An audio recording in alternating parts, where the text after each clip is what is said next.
Kayo po na nakaupo, subukan nyo namang tumayo. At baka matanaw ninyo ang tunay na kalagayan ko. Ganito kasi yan eh.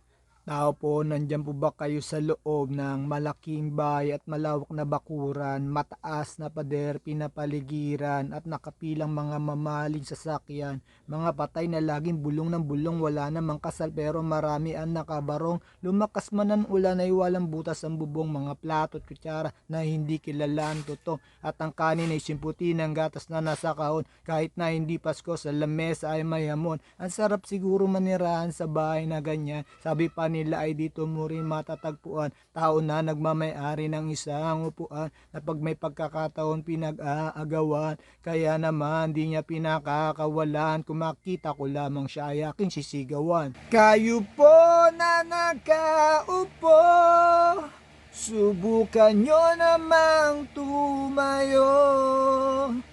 At baka matanaw ninyo ang tunay na kalagayan ko.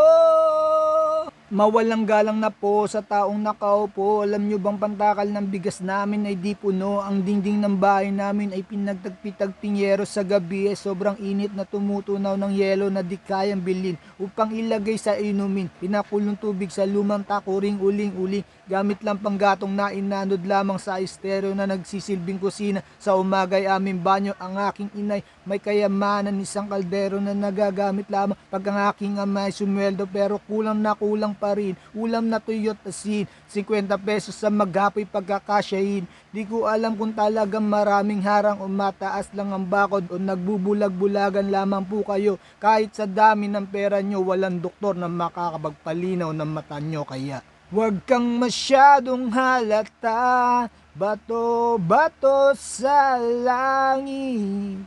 Ang matama ay huwag magalit, oh. Bato sa langit.